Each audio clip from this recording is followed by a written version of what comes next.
오늘은 이 본문을 통하여서 선택에 대한 교리, 하나님이 선택하셨을 때 우리는 어떻게 해야 되는가 하는 것에 대한 말씀을 드리고자 합니다.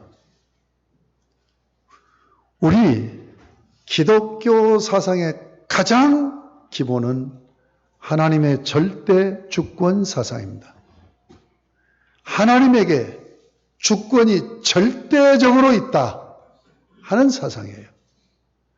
하나님께서 절대 주권을 가지시고 우리를 선택하셨다 하는 교리가 하나님의 주권적인 선택입니다.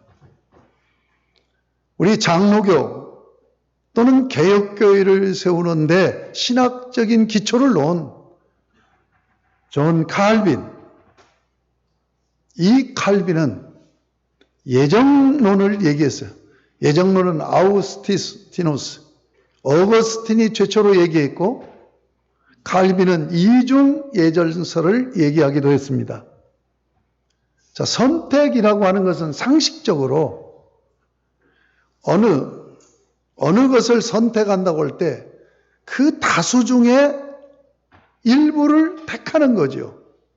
그러면 택하는 동시에 버려지는 것도 있죠. 그래서 칼빈이 얘기하는 것이 선택과 유기라고 하는, 이것을 입증하는 그런 성경 구절로는 야곱과 에서를 예를 듭니다. 이 야곱, 그리고 야곱의 후손인 이스라엘 백성들에게 이사야 44장 1절 2절은 이렇게 말씀합니다.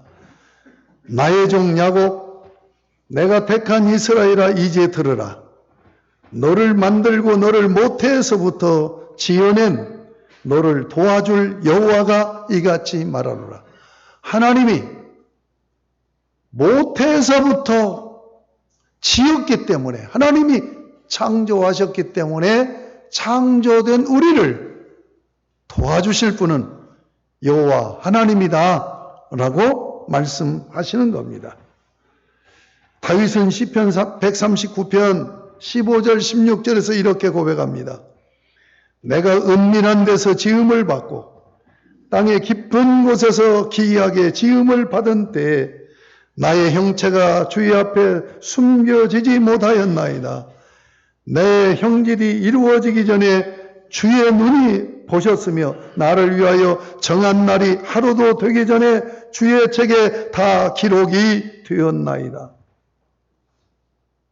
그러니까 모태에서부터 주님은 나를 보셨다. 그리고 태어나서 하루를 살기도 전에 내 이름이 주의 책에 호적에 올라가는 것처럼 올려졌다라고 다윗은 고백하고 있습니다. 하나님은 에레미야를 부르실 때 이렇게 말씀하십니다. 에레미야서 1장 5절에 보면 내가 너를 모태에 짓기 전에 너를 알았고 네가 배에서 나오기 전에 너를 선별하였고 너를 여러 나라의 선지자로 세웠노라. 하나님께서 모세를 모태에 짓기 전에 이미 알았다. 이 알았다고 하는 야다라는 히브리어 단어는 굉장히 중요한 단어입니다. 선택 교리를 나타낸 가장 핵심적인 동사입니다. 너를 알았다 하는 얘기는 너를 선택했다는 얘기고, 네가 배에서 나오기 전에 너를 구별시켜서 여러 나라의 선지자로 세운 것이 지금 이 에레미야를 부를 때 하신 것이 아니라 영원 전에 그렇게 하셨다 말씀하고 있는 거예요. 여러분, 우리 인생은 하나님께서 정하신 길을 가는 인생길입니다. 하나님은 우리 각자 개체대로 지으셨어요. 그리고 각자를 통해서 하나님은 비전을 가지고 계세요. 각자를 통해서 하나님 영광 받으시기를 원해요. 각자를 지으시고 이 각자를 통하여서 정한 그 길을 가게 하면서 하나님 나라를 위해서 살게 하십니다. 여러분의 인생을 하나님께서 정하셨습니다. 내 인생은 나의 것이라고 노래를 부른 유행가 가사를 보았어요. 여러분의 인생이 여러분의 것입니까? 아주 오래전에 아마 60년대일 것 같아요. 60년대? 마이웨이라는 영화. 그것이 다시 방영이 돼서 제가 고등학교 때 본 영화입니다. 이 마이웨이라는 노래가 유명한 노래죠. 이분이 배우이면서 그러면서 가수입니다. 그분은 뭐 평화상도 받고 뭐 그래미상 뭐 여러 상들을 많이 받은 아주 존경받는 분이었어요. 그리고 그가 부른 마이웨이는 엄청나게 히트치고 유명한, 지금도 많이 즐겨 듣는 그런 노래가 아닌가 봅니다. 그런데 그 노래 가사의 핵심은 뭐냐? 내가 내 인생을 결정하고 내가 열심히 살았다 하는 가사의 내용이에요. 이름 아십니까? 프랭크? 내가 금방 또. 그런데 그분이 어떻게 산 줄 압니까? 그분의 사생활을 보면 4번 이혼을 했어요. 그리고 마약에 관계돼 가지고 조사를 받기도 했어요. 내 인생은 내가 결정하고 내가 열심히 살았지만 그의 삶은 방탕한 인생이었어요. 여러분, 우리는 운명론을 배척합니다. 내 인생의 길이 정해졌다라고 하는 이 얘기가 운명론이 아니에요. 하나님이 우리를 지으신다고 한다면, 하나님이 우리를 지으신 창조주로 믿는다고 한다면 지으실 때 의도가 있을 거 아닙니까? 우리가 물건을 만들 때 다 의도가 있어서 만드는 거 아닙니까? 하나님은 그 의도대로 살게 하려고 내 길을 정해 놓으신 거예요. 그것을 믿으셔야 합니다.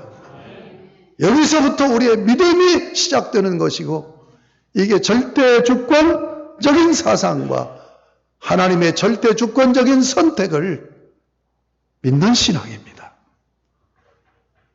하나님이 여러분의 인생의 일을 정하셨습니다. 자, 언제 정하셨어요? 여러분, 에베소 1장 4절, 5절에 보면 이렇게 되어 있어요. 곧 창세전에 그리스도 안에서 우리를 택하사 선택하셔서, 창세, 이 세상을 짓기 전에 우리로 사랑 안에서 그 앞에 거룩하고 흠이 없게 하시려고 그 기쁘신 뜻대로 우리를 예정하셨다. 운명 지었다는 얘기가 아니에요. 예정하셨다는 얘기예요. 예수 그리스도로 말미암아 자기 아들들이 되게 하셨어요.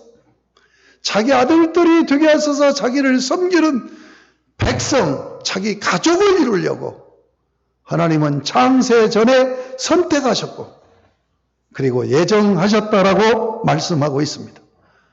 여러분, 우리 존재가 하루살이 존재가 아니에요. 잠깐 있다가 없어질 안개 같은 존재가 아니에요. 하나님께서 영원의 세계에서 이 세상을 짓기 전에 우리를 벌써 계획하시고 의논하셨. 그러니까 우리를 택하시고 예정하신 것은 하나님의 나중에 계시하신 것이지만 이걸 창조 경륜이라고 하나님이 의논하시고 우리를 자기의 닮은 존재로 지으신 겁니다. 다시 말씀드립니다. 하나님은 여러분의 길을 분명히 정하셨습니다. 이 정한 길대로 가야 됩니다. 그러나 운명론이 아니고 예정론입니다. 다시 해서 우리를 정해놓고 기계처럼 끌고 가는 것이 아니라 하나님과 닮은 인격적인 존재로 지으셨습니다. 그래서 하나님이 정하신 그 길 안에서 우리가 자기를 의식하고 내가 하나님을 닮은 하나님의 자녀야, 하나님의 백성이야라는 자기 의식을 하고 그래 하나님의 백성답게 살아야 되지 하는 자기 결정을 하고 그리고 사는 인격적인 존재로 지으시고 하나님은 우리를 인격적으로 대하시면서 우리를 이끌고 가시기를 원하십니다. 그것이 바로 약속을 확정지은 언약입니다. 그런데 이 언약을 깨버렸어요. 그리고 하나님, 당신이 정한 그 길을 가는 게 아니라 내가 정한 내 삶의 길을 가겠습니다. 이게 타락입니다. 그래서 인간은 죄악의 굴레에 씌움받게 되었고 죄값으로 사망에 이르게 되고 지옥에 떨어지게 된 겁니다. 그런데 하나님은 우리를 창조하실 때 내 길을 정하셨기 때문에 하나님은 나를 반드시 회복시켜야 될 필요가 있습니다. 그래서 독생자 예수님을 보내서 우리를 구원하신 것입니다. 그런데 우리는 구원받는 것이 목적으로 생각해요. 아닙니다. 하나님이 정하신 그 길을 가게 하시려고 잘못된 우리를 구원해 내셨고, 그리고 잘못된 방향에 서 있는 이 방향을 바로 잡아주시고 있는 것입니다. 그래서 하나님은 우리를 부르시고 그리고 진리 가운데 인도하시려고 바로 인격이신 성령 하나님을 보내주셔서 성령 하나님의 인도함을 받고 살아갈 수 있도록 하신 것입니다. 그런데 여러분, 그렇게 이 원리를 알고 신앙생활하고 있습니까? 예수를 모를 때는, 예수 밖에 있을 때는 그저 내가 내 인생, 내가 정하고 내가 가는 길이라고 생각하거나 아니면 운명론에 빠지거나 그렇게 살았지요. 그런데 하나님은 영원전에 우리를 지으시기 전에 어떻게, 어느 길로 가면서 어떻게 살아야 될 것인가를 정해주시고 우리를 지으셨고 잘못된 우리를 예수 그리스도로 회복시켜서 삶의 방향을 바로 세워주셨다고 한다면 우리는 하나님과 교통을 통하여서 성령님의 인도하심을 받으면서 하나님의 뜻을 쫓아 사는 신앙생활이 되어야 되지 않겠습니까? 그렇다면 그렇게 살고 있느냐는 얘기예요. 오늘 본문의 얘기가 그 얘기를 합니다. 하나님께서는 베드로를 부르셨습니다. 여러분, 마태복음에 보면 베드로가 고기잡이 하는 어부예요. 시몬이 어부 생활을 하는데 그물을 그 형제하고 배를 타고 가서 그물을 던지는 모습을 보니까 이거 괜찮은 친구야. 아주 지혜가 있고 결단력이 있고 힘이 있고 추진력이 있고 그물 던지는 모습을 보고 나를 따라오너라, 내가 너를 사람 낚는 어부가 되게 하리라 하는 비전을 주시고 그를 부르셨어요. 누가복음 5장에 보면 밤이 맞도록 고기 한 마리를 잡지 못했던 이 시몬에게 찾아오셔서 깊은 데로 가서 그물을 내려 고기를 잡아라. 그래서 주님이 시키는 대로 그물을 내렸습니다. 엄청난 만선을 했습니다. 그때 시몬이가 충격을 받아요. 도대체 고기 잡히지 않을 물때가 맞지 않는, 그리고 고기 노는 장소도 아닌 이곳에서 저분이 누구에게 이런 엄청난 기적을 행하실까 하는 영적인 안목이 열린 거예요. 그래서 예수님을 하나님으로 만나요. 벌벌벌벌 두려워 떨면서 주여 나를 떠나주세요, 나는 죄인입니다. 그때 주님이 말씀하십니다. 두려워하지 말라. 이제 이후로는 네가 사람을 취하리라. 하나님께서 놀라운 비전을 주셨어요. 이 비전을 바라본 이 시몬은 결단을 합니다. 모든 것을 버려두고 예수를 쫓으니라. 사랑하는 여러분, 신앙생활하면서 주님의 비전을 보셨습니까? 오늘 이 설교가 굉장히 여러분에게 중요하고 정말 심각한 설교입니다. 예수 만나고 구원받은 여러분들, 하나님이 하나님이 정해주신 내 길을 과연 그 길이 어떤 길인가를 알아보기 위해서 얼마나 여러분이 주님에게 그것을 물어보셨습니까? 주님은 내 길을 인도하시기 위해서 비전을 보여주십니다. 그러므로 예수를 만난 여러분은 모두가 다 비전을, 하나님이 주시는 비전을 보아야 됩니다. 아멘들이 안 나오는 이유를 알아요. 비전 보는 것은 특별한 사람이나 특별하게 택한 사람이나 하나님이 비전 주시지. 뭐 그저 우리는 예수 믿고 구원 받았으니까 그냥 그분의 도움 받고 그분의 은혜 안에서 한 생을 살다 죽을 겁니다. 나는 평범한 사람입니다. 그런데 무슨 나에게 비전입니까? 아닙니다. 여러분, 하나님께서 여러분을 구원하시기 위해서 하신 것이 아니에요. 하나님께서 여러분에게 정해주신 그 길을, 그 인생의 길을 가게 하시기 위해서 구원하신 거예요. 그렇기 때문에 모두에게 하나님은 네가 이 길로 가야 된다 하고 그 길을 따라갈 수 있도록 비전을 보여주세요. 아멘? 여러분, 이 비전을 반드시 보시는, 이것이 해결 안 된 분들은 이 설교를 들으면서 심각한 영적인 고민을 하면서 내가 예수를 믿고 지금까지 신앙생활에 나왔는데 주님이 나에게 보여주신 비전이 없습니다. 이 비전을 보여주세요. 이 비전을 보여주세요. 기도하시면서 하나님 말씀을 붙들고 읽고 묵상해 나가면 반드시 말씀을 통해서 확실한 약속을 주실 것이고 그 약속을 통하여서 여러분에게 비전이 보여질 것입니다. 자, 이 비전을 볼 때, 이 비전을 왜 하나님이 나에게 보여주시나? 이것은 나를 통해서 이 뜻을, 이 꿈을, 이 비전을 이루시려고 하나님이 보여주셨어 라고 생각하면서 믿음으로 하나님의 비전을 내 가슴에 품는 것이 미션 사명입니다. 여러분, 사명이 있을 때 하나님이 주신 그 비전이 내 마음속으로 들어오는 거예요. 그러면 하나님의 그 보여주신 그 비전이 내 마음속에 들어와서 어떤 작용을 합니까? 불을 일으킵니다. 불을 일으킵니다. 이것이 패션 열정입니다. 여러분, 하나님의 비전을 크게 본 사람들, 그것을 사명으로 가슴으로 끌어안을 때 그 비전이 그를 그냥 놔두지 않아요. 불태웁니다. 불태워. 막 속에서 불이 일어나는 거예요. 열정이 일어나는 거예요. 그것이 뜨겁게 타오를 때 그 사람은 미쳐버립니다.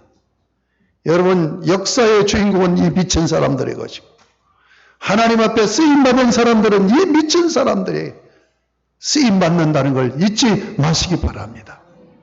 아멘.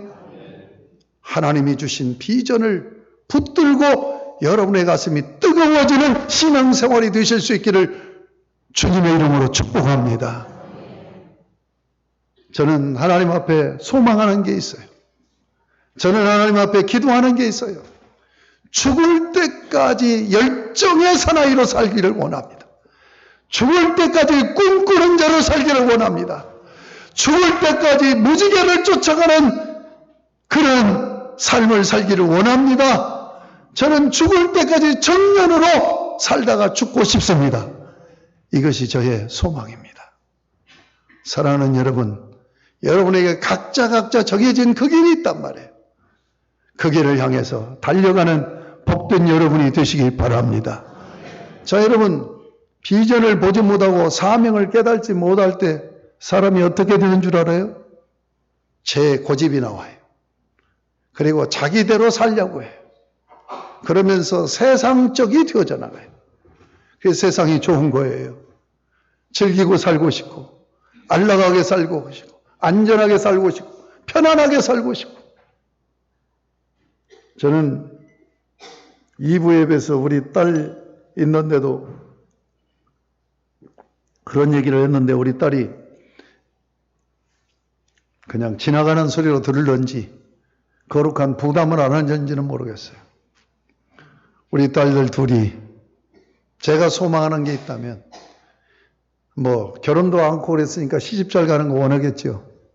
근데 그보다 더 원하는 것은 어차피 한 생을 산다면, 어차피 예수 안에서 예수 믿고 산다면 하나님 앞에 최고로 한번 드려지는 삶이 되졌으면 좋겠다. 그래서 두 딸들이 다 선교사로 왔으면 좋겠다. 이 마음이 늘 있어요. 그래서 그 기도도 하고 이 아이들한테 그 얘기를 해요. 큰애가 그래요. 아빠 꼭 그 길을 가야 되겠어? 너 하나님에게 물어봐라. 하나님이 너에게 그런 마음 주셔서 선교사 꿈꾼 적 있잖아.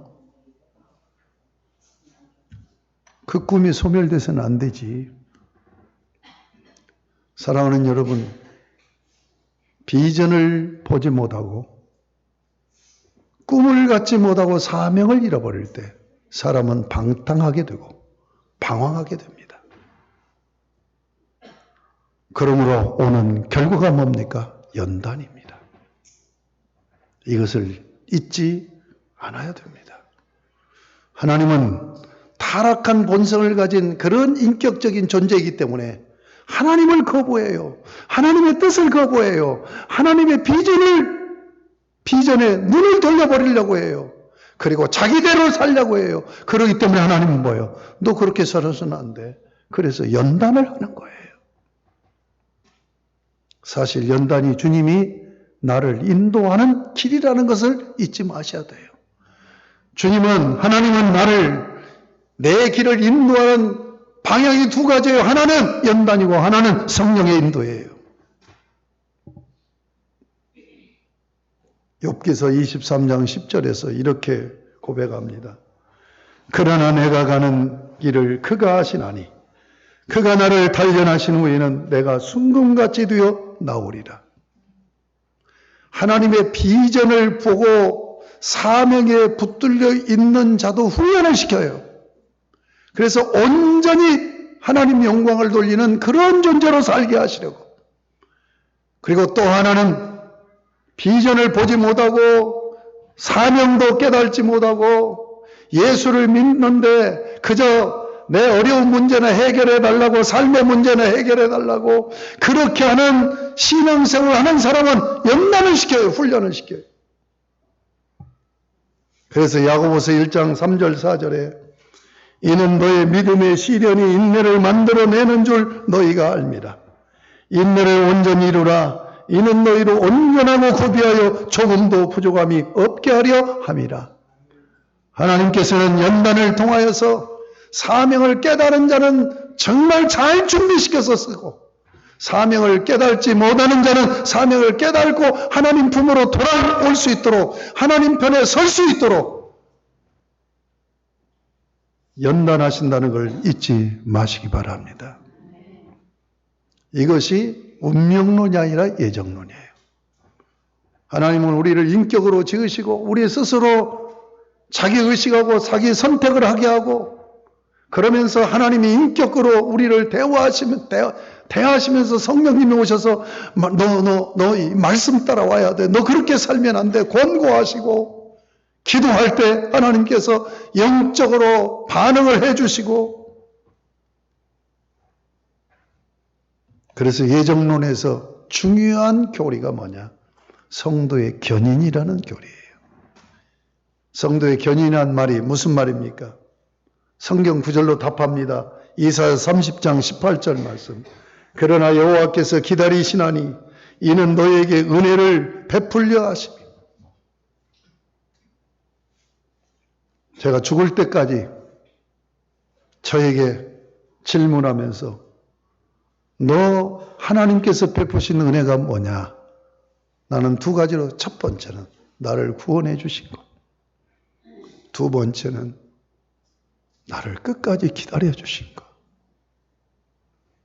성도의 견인의 교리입니다. 하나님이 나의 인생의 길을 정해놓고, 그리고 잘못 가도 인격적으로 달래시면서 끝까지 기다리시고 포기하지 아니하시고 결국은 그 길을 가게 하시는 하나님의 은혜. 오늘 이야기가 그 이야기입니다. 베드로 예수님을 3번이나 부인합니다. 첫 번째는 모든 사람 앞에서 부인했어요. 두 번째는 맹세하면서 부인했어요. 세 번째는 저주하고 맹세하면서 부인했어요. 이 정도 됐으면 끝난 인생 아닙니까? 이 정도 됐으면 버려질 인생 아닙니까? 그런데 다시 찾아오셨어요. 왜 그렇습니까? 영원전에 그를 택하시고 그 길을 정해주셨기 때문에 그렇습니다. 18절에 오늘 이렇게 말씀합니다. 내가 진실로 진실로 내게 이르노니. 예수님의 독특한 어법입니다. 여기 진실로라는 말이 아멘이란 말이에요. 히브리어로. 아멘은 어떤 얘기를 하고 딱 확증하는 또 반응하는 데 쓰이는 용례입니다. 아멘은 예 그렇습니다. 틀림없습니다. 사실입니다. 확실합니다. 이런 뜻이에요. 근데 예수님은 이 단어를 앞에다 내놔요. 내가 진실로 너에게 이른다 하는 독특한 어법이에요. 그런데 아주 핵심적이고 이건 너무너무 중요해. 그럴 때 두 번 아멘, 아멘으로 시작해요. 내가 진실로 진실로 내게 이른다. 네가 젊어서는 스스로 띠띠고 원하는 곳으로 다녔어. 이게 하나님 없는 사람의 삶의 방식이에요. 그런데 예수 믿고도 타락한 신앙생활. 여러분 교회를 다닌다고 다 신앙생활 잘하는 게 아니에요. 교회를 다니는데 타락해 있어요. 왜 그렇습니까? 하나님이 정해주신 길을 안 가. 자기가 원하는 길로 가려고 하는 거예요. 자, 네가 젊어서는 스스로 띠띠고 원하는 곳으로 다녔거니와 늙어서는 내 팔을 벌리리니 남이 내게 띠띠우고 원하지 아니하는 곳으로 데려가리라. 이건 순교의 길을 걸어간다고 하는 예언의 말씀입니다. 특별하게 그의 장래, 그의 길을 정확하게 지금 예시하세요. 19절에 해설을 합니다. 이 말씀을 하시면 베드로가 어떠한 죽음으로 하나님께 영광을 돌릴 것을 가리키심이로라. 여러분 우리 인생의 목표가 뭡니까? 하나님을 영화롭게 하는 거예요. 하나님께 영광을 돌리는 삶이에요. 자, 시몬 베드로에게 지금 말씀합니다. 네가 젊어서는 네 영광을 위해서 살았지만, 네 영광을 구하면서 살았지만 이제 내 영광을 위해서 살게 된다.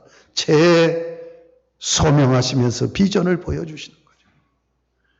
여러분 최고의 영광이 뭘까요? 그분에게 최고의 영광을 돌리는 것은 그분에게 내 자신을 바치는 거잖아요. 하나님 앞에 최고의 영광 돌리는 삶이 뭐냐? 순교의 제물이 되는 거예요. 순교의 길이 고통의 길일지 모르지만 지금 회복된 이 시몬 베드로는 이 말씀을 아멘으로 받고 그는 결국 십자가에 거꾸로 못 박혀 순교당하는 순교의 길을 걷습니다. 여러분 우리의 삶의 목표는 하나님 영광이에요. 하나님이 내 길을 정해주시고 하나님 영광을 위해서 살도록 그렇게 지어졌다고 한다면 예수를 믿고 나서도 계속 반항하지 마시고 이제 여러분의 인격적인 자기의식과 자기결정을 하나님의 뜻에 맞추시기 바랍니다. 하나님의 부르심에 맞추시기를 바랍니다. 그래서 하나님 영광을 위해서 살리라. 주여 하나님의 영광을 위해서 살게 하여 주시옵소서. 이렇게 기도하며 가정생활도 하시고 가정에서도 이것이 목표가 되고 사회생활, 직장생활, 사업을 하면서도 이것이 목표가 되어지고 신앙생활, 교회 안에서도 이것이 목표가 되어져서 주님의 영광을 위해서 내 자신을 드리는 신앙의 결단이 이루어질 수 있기를 주님의 이름으로 축복합니다. 말씀을 맞습니다. 내 인생의 길을 알고 있는가? 심각한 영적인 고민들이 이루어지는 기회가 되시기 바랍니다. 주님이 내 길을 정해 주셨음에도 불구하고 내가 그 안에서 인격적인 바른 선택을 해야 되는데 바른 선택을 하며 주님이 정해 주신 그 길을 향해서 걸어가고 있는가? 심각하게 자문자답하시기 바랍니다. 주님이 부르시에 결단할 수 있는가? 여러분의 길을 정해 주셨습니다. 그 길을 알고 계십니까? 그 길을 모르고 살아도 됩니까? 여러분 인생의 길을, 정하신 길을 안다고 한다면 여러분은 그분이 정해주신 길, 그 길로 인도하시는 것에 내가 인격적으로 응답하며 살아가고 있습니까?